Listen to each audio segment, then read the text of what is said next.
Hello दोस्तों, स्वागत है आपका अपने YouTube चैनल में। आज मैं गति के समीकरणों का निगमन लेके आया हूं, मगर उससे पहले मैं आपको एक ज़रूरी बात बताना चाहता हूं कि अगर मैं गति के समीकरणों का निगमन कर रहा हूं तो उससे पहले आप कॉपी और पेन लेके साथ में बैठें, क्योंकि सिर्फ वीडियो देखने से कुछ नहीं होगा। वीडियो के साथ साथ आपको अपने नोट्स भी तैयार करना है, क्योंकि अगर नोट्स आपके तैयार हैं तो आप कभी भी उसको पढ़ सकते हैं। तो कृपया करके आप अपने कॉपी और एक पेन को जरूर लेके बैठें और साथ साथ में हमारे नोट्स को भी बनाते चलें, क्योंकि विदाउट नोट्स हम कुछ नहीं पढ़ सकते। और अपने नोट्स को जितना चाहें उतना इफेक्टिव बनाएं, क्योंकि सुंदर चीज़ों को देखने से पढ़ने का मन भी करता है। आपने उल्टे सीधे नोट्स बना लिए, ये ऐसे करके ये तो ये कोई बात नहीं। आप जितने अच्छे नोट्स बनाएंगे आपको पढ़ने का मन भी उतना ही होगा, क्योंकि जब आप नोट्स बनाएंगे तो कुछ ना कुछ लिखेंगे, और जब लिखेंगे तो माइंड अपने आप चलेगा कि यहाँ पर यू आएगा या बी आएगा। कॉन्सेप्ट अपने आप माइंड में आने लगेंगे। लेकिन अपने आप नोट्स जरूर बनाएं,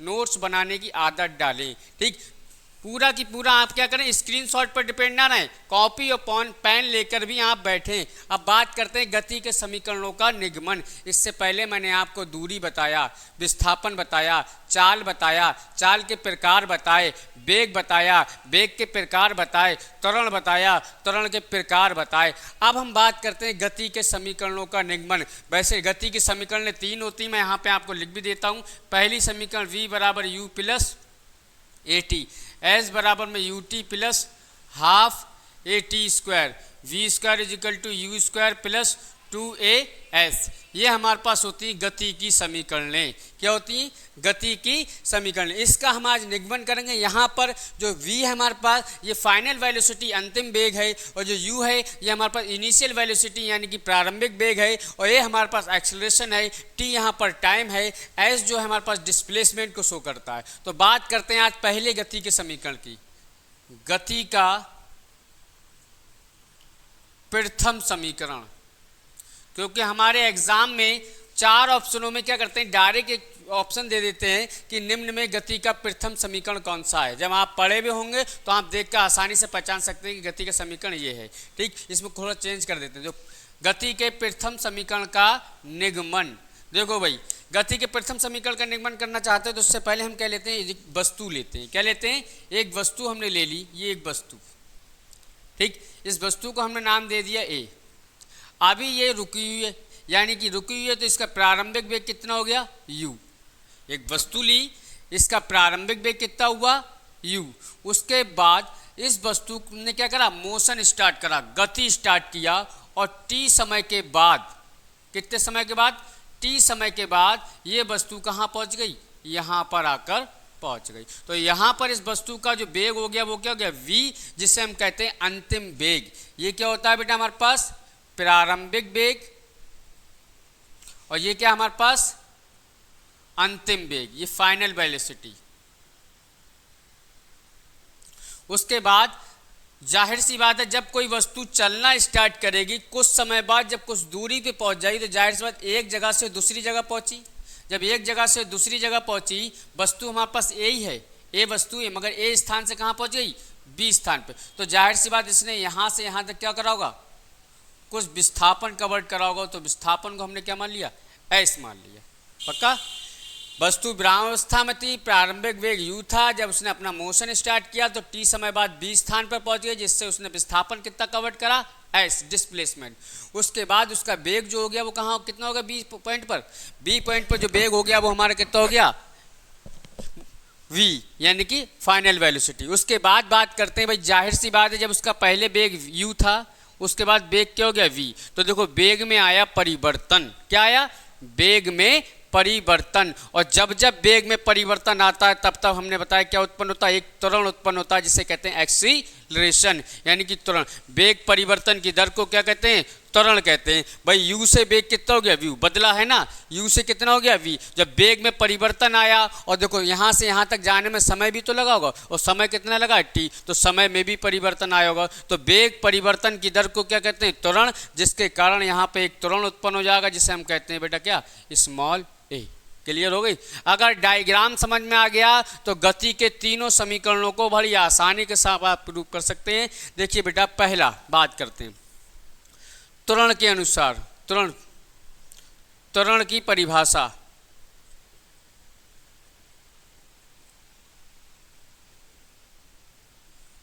त्वरण की परिभाषा क्या थी? वेग परिवर्तन की दर को क्या कहते हैं? त्वरण कहते हैं। देखो भैया, त्वरण को डोनेट करते हैं किससे? स्मॉल ए से। वेग में परिवर्तन, कल मैंने आपको बताया था अगर वेग में परिवर्तन निकालना है तो अंतिम वेग में से प्रारंभिक वेग को क्या करना होता है? माइनस करना होता है। तो यहाँ देखो अंतिम वेग कितना है? v, और प्रारंभिक वेग कितना है? u। तो क्या लिखेंगे बेटा? v माइनस का u। ये तो आ गया हमारे पास वेग में परिवर्तन। लेकिन हमें बनाना है दर। जब किसी परिवर्तन को समय से भाग दे देते हैं तब बन जाती है हमारे पास क्या? दर। क्या बन जाती है? दर। तो यहाँ समय से क्या कर दिया? भाग। ये हमारे पास आ गया त्वरण का एक फॉर्मूला कि वेग परिवर्तन की दर को क्या कहते हैं बेटा? त्वरण कहते हैं। देखो वेग में परिवर्तन v क्या? फाइनल वेलोसिटी, u क्या? इनिशियल वेलोसिटी, और t क्या है बेटा? a से b तक जो हमारे पास डिस्टेंस है उसे कवर करने में क्या लगा? समय लगा, डिस्प्लेसमेंट को। ठीक, अब देखो बेटा यहाँ से हम करते हैं क्रॉस मल्टीप्लिकेशन। अगर दो भिन्नात्मक संख्याओं के बीच यानी फ्रैक्शनल नंबर के बीच में बराबर का साइन होता है तो हम क्या करते हैं? इसके नीचे 1 मानकर क्रॉस मल्टीप्लिकेशन करते हैं। इसकी गुणा इससे करते हैं और इसकी गुणा इससे करते हैं। देखो v की गुणा 1 से करेंगे तो v बन जा v। भाई 1 से गुणा करने पर संख्या वही रिपीटेड हो जाती है, चाहे आप किसी से कर लें। 100 के इंटू 1 से करेंगे 100 एकम 100, 200 के इंटू 1 से करेंगे 200 एकम 200। यानी किसी भी नंबर को अगर 1 से मल्टीप्लाई करते हैं तो उस नंबर पर कोई फर्क नहीं पड़ता है, वही नंबर पूरा क्या होता है? रिपीटेड हो जाता है। 100 एकम 100, 200 एकम 200, 300 एकम 300। ऐसे ही बेटा देखो v की इंटू 1 से करेंगे v एकम v या v, फिर माइनस u की इंटू 1 से करेंगे तो u बन जा u। उसके बाद क्या होगा? a की गुणा t से करेंगे क्या हो जाएगा? at। देखो समीकरण नंबर फर्स्ट हमारा प्रूफ होता हुआ नजर आने लगा। देखो हम इस क्या करेंगे? ये माइनस का u लेफ्ट हैंड साइड में है, इसको कहाँ ले जाएंगे? राइट हैंड साइड में ले जाएंगे। जब किसी को हम क्या करते हैं? लेफ्ट हैंड साइड से राइट हैंड साइड में ले जाते हैं तब उसका साइन क्या हो जाता है? अपोजिट हो जाता है। यहाँ पर देखो नेगेटिव था, जब ये राइट हैंड साइड में जाएगा तो क्या हो जाएगा? पॉजिटिव हो जाएगा। ये v इज इक्वल टू क्या हो जाएगा? u प्लस के at। यही हमारा गति का प्रथम समीकरण है। देखिए आप v बराबर u प्लस at। तो कितनी आसानी के साथ गति का प्रथम समीकरण प्रूफ हो गया। बात करते हैं गति के द्वितीय समीकरण की। गति का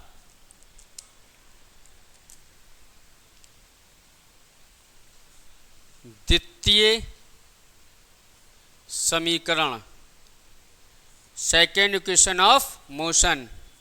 ठीक, second equation of motion in गति की दूसरी समीकरण का निगमन करते हैं। डायग्राम हमारा यही चलेगा, लेकिन आपने सुना होगा बेटा कि दूरी बराबर क्या होता है? चाल बराबर। फॉर्मूला पढ़ा होगा आपने, चाल बराबर दूरी बटे में समय। क्या पढ़ा? चाल बराबर दूरी बटे में समय। या फिर आप इसको और चेंज कर सकते हैं, आप ये लगा लीजिए, वेग बराबर विस्थापन बटे में समय।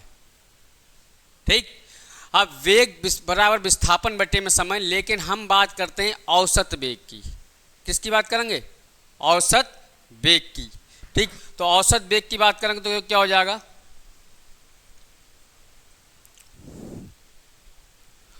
तो दोनों तरफ क्या करेंगे? औसत से मल्टीप्लाई। औसत वेग बराबर औसत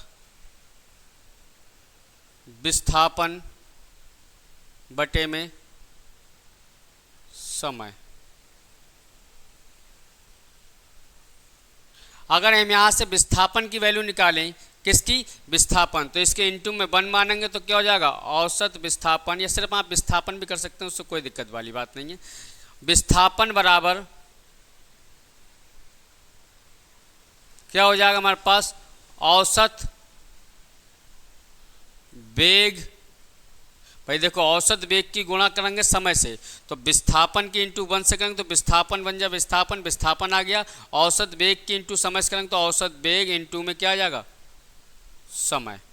देखो विस्थापन हमारे यहाँ पर क्या है? s। क्या है? s बराबर औसत वेग की बात करते हैं। औसत वेग में मैंने बताया था दोनों को जोड़ लेते हैं। औसत वेग बराबर अंतिम वेग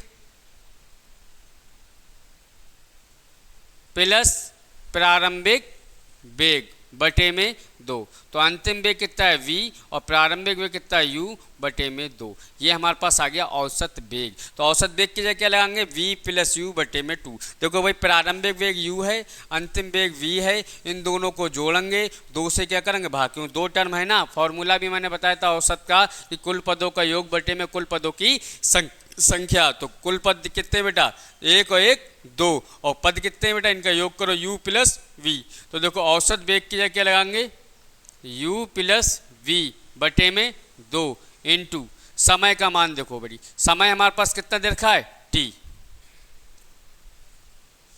कितना दे रखा है t। हाँ फिर t से हमने अंदर गुणा कर दी, u की गुणा t से करेंगे ut हो जाएगा, v की गुणा t से करेंगे vt हो जाएगा अपॉन में 2। इसको हमने समीकरण नंबर 1 कह दिया। फिर हमने समीकरण नंबर, देखो बेटा हमें लाना है गति का दूसरा समीकरण। इसके अंदर s बराबर ut plus half at square है, इसके अंदर v कहीं पर नहीं है। तो इसका मतलब हमारे इस समीकरण नंबर 1 में b आ रहा है। तो हमें इस b को क्या करना पड़ेगा, इल्यूमिनेट करना पड़ेगा, विलोपित करना पड़ेगा। तो इसका एक ही तरीका है कि आप b का मान ला के लगा दें, b का जो मान है। तो देखो b का मान समीकरण नंबर 1 देखो बेटा, मतलब गति की प्रथम समीकरण देखो v बराबर u प्लस ए टी, यानी इस b की जगह क्या लगा देंगे u प्लस ए टी लगा देंगे। तो हम चूंकि जानते हैं v बराबर में u प्लस ए टी, ये समीकरण नंबर 1 में पुट करते हैं। देखो बेटा समीकरण नंबर 1 में पुट करेंगे तो क्या हो जाएगा हमारे पास s बराबर में u टी प्लस v की जगह v का मान लगाएंगे u प्लस ए टी और इंटू में ये वाला t बटे में पूरे क्या है बेटा 2। ध्यान से देखना इस b की जगह v का मान लगाया है। अब देखो बेटा s बराबर में u टी प्लस इस t के अंदर गुणा कर लेते हैं तो क्या हो जाएगा u T plus a t square. भाई गुणा में घाते क्या होती है जुड़ जाती है, टी का हो गया टी स्क्वायर और पूरे के बटे में कितना है 2 है। जब हमारे पास राशियां सेम होती हैं तो वो राशियां जुड़ भी जाती हैं और घट भी जाती हैं। तो देखो बेटा 1 यूटी और 1 यूटी कितना हो गया 2 यूटी हो गए। कितने हो गए 2 UT plus a t square बटे में 2। ध्यान से देखना बेटा जब ऊपर पदों की संख्या ज़्यादा हो नीचे पदों की संख्या कम हो तो क्या करते हैं एक बार इसको क्या करते हैं 2 से भाग करते हैं, एक बार इसको 2 से भाग करते हैं। मगर याद रखना ऊपर पदों की संख्या ज़्यादा हो नीचे पदों की संख्या कम हो तभी ऐसा कर सकते हैं, और बीच में प्लस का या माइनस का साइन हो तब ऐसा कर सकते हैं। यानी s बराबर क्या हो जाएगा 2 यूटी भाग किससे करेंगे 2 से प्लस एक ए टी स्क्वायर बटे में कितना 2। देखो एक बार इसको 2 के यूटी के नीचे 2 को रख लिया, एक बार ए टी स्क्वायर के नीचे, देखो 2 से 2 खत्म। तो s बराबर क्या आ गया यूटी प्लस ऊपर से क्या करेंगे 1 ले लेंगे और नीचे से 2 बाहर ले लेंगे, क्या हो जाएगा ए टी का स्क्वायर। यही हमारे पास गति का दूसरा समीकरण आया। ठीक, बड़ी आसानी के साथ निकाल सकते हैं। गति का पहला समीकरण निकाला, गति का दूसरा समीकरण निकाला। अब बात करते हैं गति के तीसरे समीकरण की। कौन से तीसरे समीकरण की? गति का यहां दिख रहा है, गति का तृतीय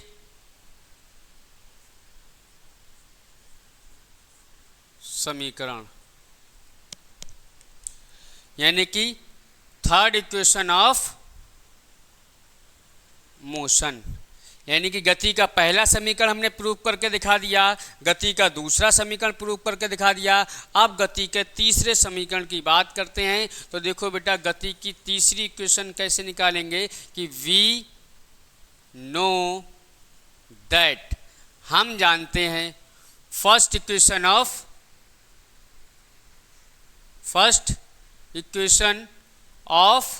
मोशन, यानी मोशन की पहली समीकरण हम जानते हैं। क्या थी बेटा? अभी मैंने प्रूव करके दिखाइए। क्या प्रूव करके दिखाइए? v equal to u plus a t. इसे समीकरण नंबर कितने कह देते हैं? 1 कह देते हैं। यानी कि समीकरण गति की प्रथम समीकरण v बराबर u प्लस ए टी। अगर हमें क्या करना है, तो मैथमेटिक्स में हम अपनी तरफ से कुछ नहीं कर सकते। अगर अपनी तरफ से जब करते हैं तो लेफ्ट हैंड साइड में भी वही काम करना पड़ता है और राइट हैंड साइड में भी वही काम करना है, क्योंकि गति की दूसरी समीकरण में हमारी तरफ स्क्वायर है। क्या है? स्क्वायर। तो हमें वहाँ लाना है स्क्वायर, तो स्क्वायर अपनी मर्जी से तो लगा नहीं सकते, तो हम क्या एक लाइन लिखेंगे कि दोनों ओर वर्ग करने पर, स्क्वायरिंग ऑन बोथ साइड, दोनों ओर वर्ग करने पर, squaring on both side, now we get. यदि हम दोनों तरफ इस समीकरण में, इक्वेशन नंबर फर्स्ट में दोनों तरफ क्या करें? स्क्वायर करें, तो देखो स्क्वायर का मतलब होता है पावर 2 लगा देना, तो b के ऊपर पावर कितनी होगी? 2, b स्क्वायर बराबर, यहाँ टर्म 2 हैं तो हम ऐसा नहीं करेंगे u के ऊपर स्क्वायर लगा दिया, a के ऊपर स्क्वायर लगा दिया और t के ऊपर स्क्वायर। यहाँ जब टर्म 2 हैं तो इस पर होल स्क्वायर लगेगा, u प्लस ए टी का होल स्क्वायर। बच्चे गलती ये कर देते हैं कि u पे स्क्वायर अलग लगा दिया, a पे स्क्वायर अलग लगा दिया, t पे स्क्वायर अलग लगा। तो स्क्वायर का मतलब तो पावर 2 लगाना होता है, लेकिन यहाँ पर 2 टर्म है, इसलिए हम क्या करेंगे बेटा? होल स्क्वायर करेंगे। क्या करेंगे? Whole square. और होल स्क्वायर को ओपन जो किया जाता है वो एक हमारी सर्व समीकरण होती है, या इसको आइडेंटिटी कहते हैं। आपने भी पढ़ी होगी 6-7 क्लास में, a प्लस बी का होल स्क्वायर, a का स्क्वायर प्लस b का स्क्वायर प्लस 2ab यहाँ पर लगाते हैं बेटा। a की जगह u है, b की जगह at है, तो v square is equal to a का स्क्वायर। जब a होता है तो a का स्क्वायर करते हैं, लेकिन यहाँ पर u है तो क्या करेंगे? u का स्क्वायर प्लस, फिर क्या करते हैं? b का स्क्वायर। b होता है तो b का स्क्वायर करते हैं, लेकिन b की जगह at है तो क्या लिखेंगे? a स्क्वायर और t स्क्वायर। ठीक, उसके बाद प्लस 2ab, दोनों की मल्टीप्लाई करेंगे, 2 तो फॉर्मूले का, फिर u इंटू में a t का at। ये हमारे पास आ गई सर्व समीकरण a प्लस बी की होल स्क्वायर। हमने यहाँ पे लगाया, a था तो a स्क्वायर कर देंगे, u है तो u square plus v square plus 2ab। अब इसको सॉल्व करते हैं। देखो v square is equal to u square plus, इन दोनों में कुछ कॉमन दिखा?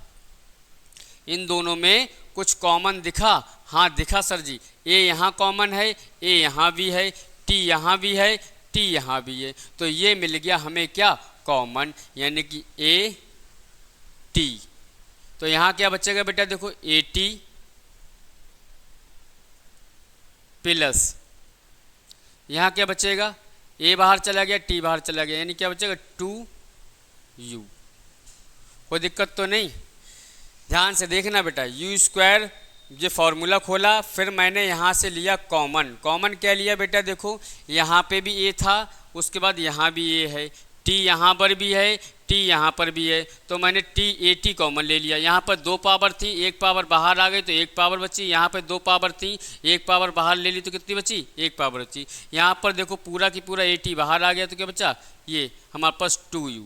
इसके बाद देखें बेटा, हमने गति की तृतीय समीकरण पढ़ी थी, तीसरी समीकरण। देखो गति की तीसरी समीकरण में हमारे पास v स्क्वायर भी है, u स्क्वायर भी है, 2b है और a भी है, मग s भी है। देखो बेटा यहाँ पर जो आ रहा है वो क्या आ रहा है? s आ रहा है। तो किसी तरीके से हमें यहाँ पर क्या बनाना है? s बनाना है। क्या बनाना है? s। तो s देखो आप ऐसे ही बना सकते हैं, चाहे आप कॉमन ना लें, कॉमन नहीं लेंगे तब भी s बन जाएगा। देखो v square is equal to u square plus, ये हमारे पास समीकरण जो है v square is equal to a square plus t square plus 2at, इसको ऐसे करके लिख लें, v square is equal to u square plus a square t square plus क्या आ जाएगा हमारे पास? 2uat। देखो बेटा हम क्या करते हैं यहाँ पर इस टर्म में, इतने टर्म में ज़बरदस्ती क्या लेते हैं? 2 कॉमन लेते हैं। ज़बरदस्ती नहीं होता है, इसका मतलब ये होता है 2 से गुणा करना, 2 से भाग करना। देखो बेटा सिर्फ इतने टर्म में मैं बता दे रहा हूँ, इतने टर्म में देखो v square is equal to u square plus, इतने टर्म में 2 से गुणा करूँगा, 2 से क्या करूँगा? भाग करूँगा, तो ये हो जाएगा a square t square plus 2uat। देखो ये 2 तो यहीं छोड़ दूंगा, इस 2 से अंदर क्या कर दूंगा? गुणा कर दूंगा। क्या कर दूंगा?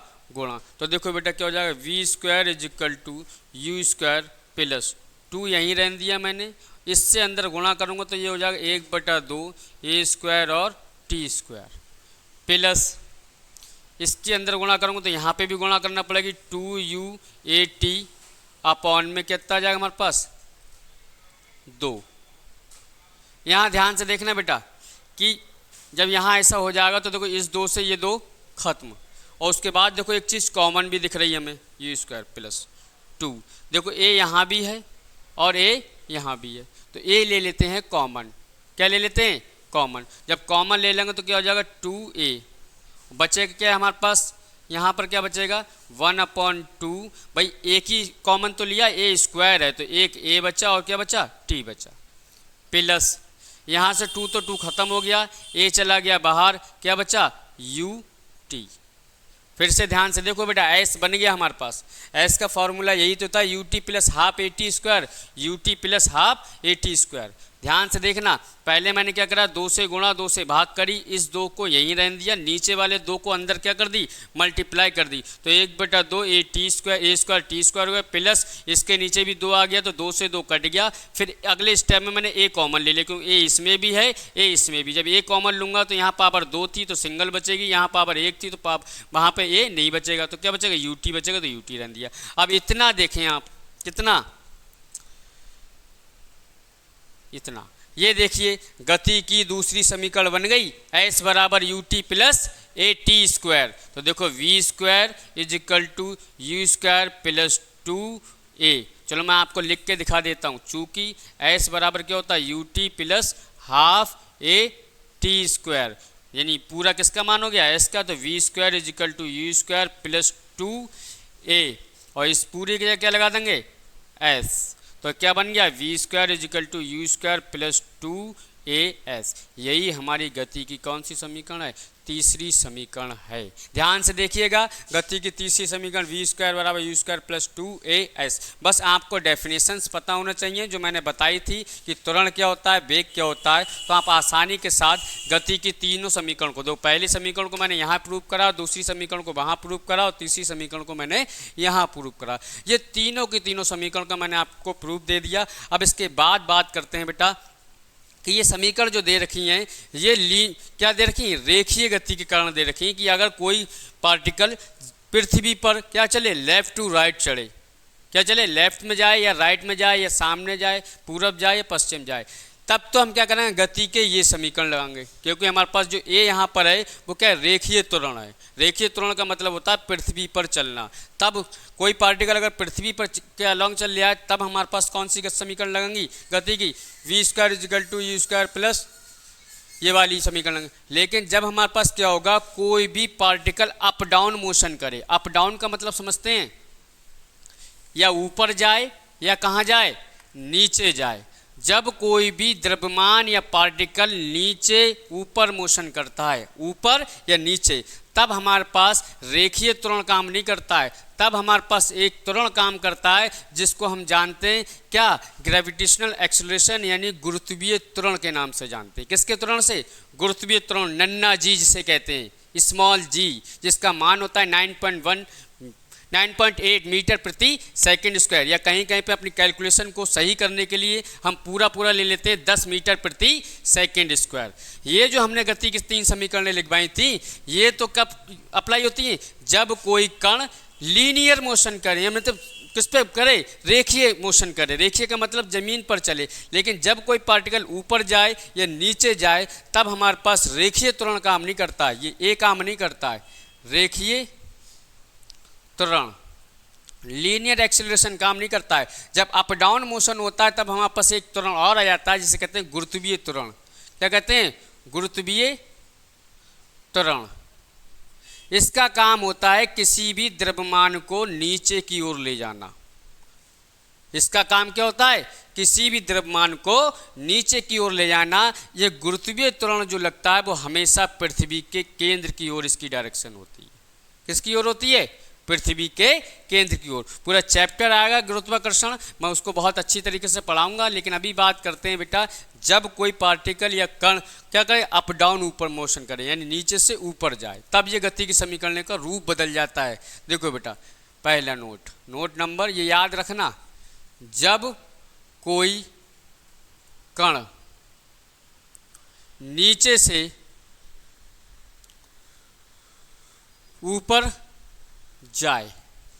जब कोई कण नीचे से ऊपर जाता है तो गति की समीकरण हमने 3 पढ़ी थी, v बराबर u plus a t, s बराबर u t plus half a t square, v square is equal to u square plus 2as। लेकिन जब नीचे से ऊपर जाता है तो हम रिप्लेस कर देते हैं, a को रिप्लेस करेंगे माइनस जी से, ठीक। और जब पार्टिकल ऊपर से नीचे जाएगा या नीचे से ऊपर जाएगा तब ऐसे ऐसे में जाता है, जब पृथ्वी पर चलता है तो उस पर आता है विस्थापन। जब कोई पार्टिकल ऊपर जाए या नीचे जाए तब विस्थापन हमारा बन जाता है क्या बेटा, हाइट।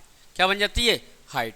देखो गति की प्रथम समीकरण हमारे पास क्या थी, v equal to u plus के ए टी, ये तो तब थी। लेकिन जब नीचे से ऊपर कोई पार्टिकल मोशन करेगा, नीचे से ऊपर, तब हमारे पास a की जगह क्या आ जाएगा माइनस जी और s की जगह क्या आ जाएगा h। तो देखो इसमें v ऐसी रही हमारे पास, u ऐसी रही हमारे पास, g a की जगह क्या लगाएंगे माइनस का g, क्या लगाएंगे माइनस का g और t।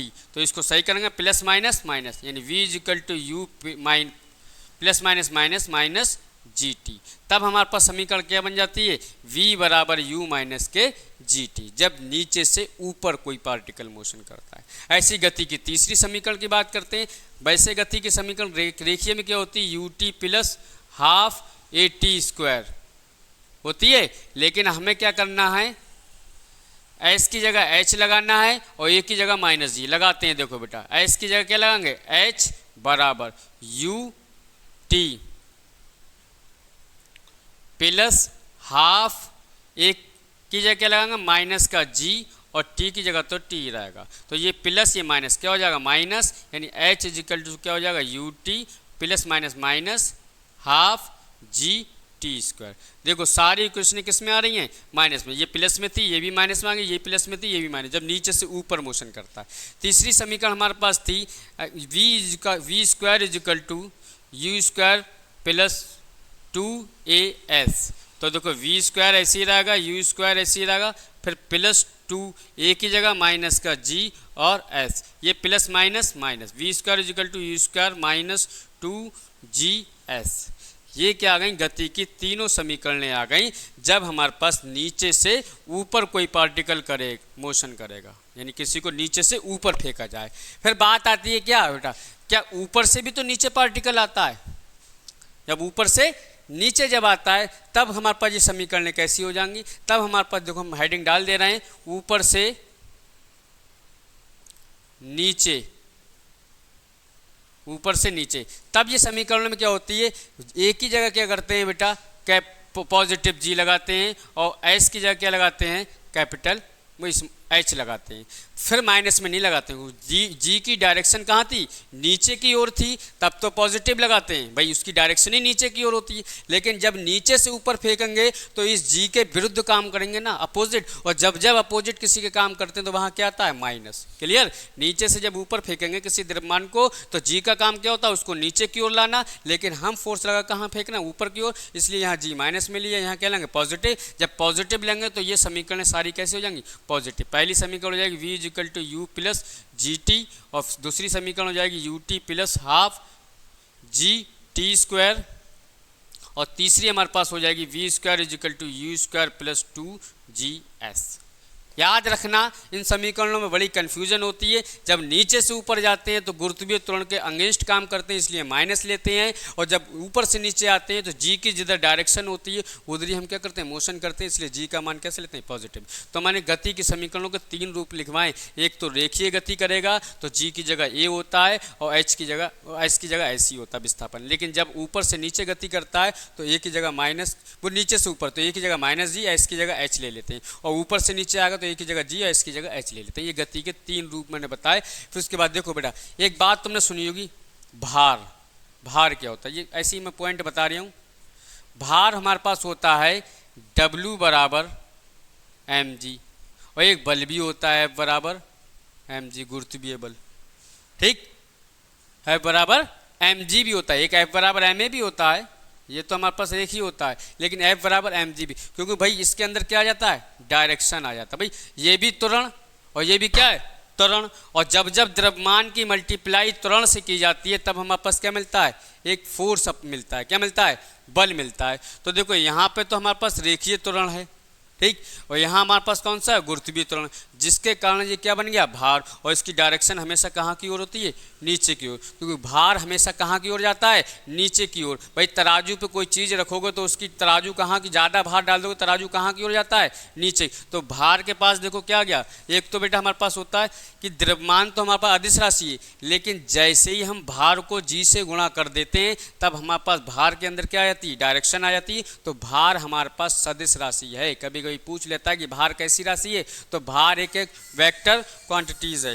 देखो बेटा, चाहे आप ऐसे निकाल लें, द्रव्यमान कैसी राशि है हमारे पास, अदिश। और गुरुत्वीय त्वरण, त्वरण हमने बताया कैसी राशि है, सदिश राशि। और सदिश सदिश की जब गुणा करी जाती है तो क्या मिलती है, एक सदिश राशि मिलती है। इसलिए भार हमारे पास कैसी राशि है, एक सदिश राशि है। आज की क्लास को हम यहीं रोकते हैं, कल इस क्लास को आगे बढ़ाएंगे, जिसमें हम क्या बताएंगे बेटा कि ग्राफीय निरूपण कैसे करा जाता है। ग्राफीय निरूपण, ग्राफिकल रिप्रेजेंटेशन, ग्राफीय निरूपण कैसे करते हैं, यानी कि ग्राफीय रिप्रेजेंटेशन कैसे करते हैं कि भाई समय स्थिति का ग्राफ होगा, ये वेग का जो ग्राफ बने वो कैसे बनेंगे। डायरेक्ट पूछ लेते हैं, 4 ग्राफ देख के इसमें कौन सा ग्राफ सही होगा, विरामावस्था का ग्राफ कौन सा होगा, एक समान चाल का ग्राफ कौन सा होगा। तो कल हम बात करेंगे ग्राफीय निरूपण की, बहुत ही इंपॉर्टेंट टॉपिक है। तो आज की क्लास को यहीं रोकते हैं। जिन लोगों को हमारी क्लास अच्छी लगी हो तो लाइक एंड सब्सक्राइब जरूर करें और फीडबैक जरूर दें। Thank you.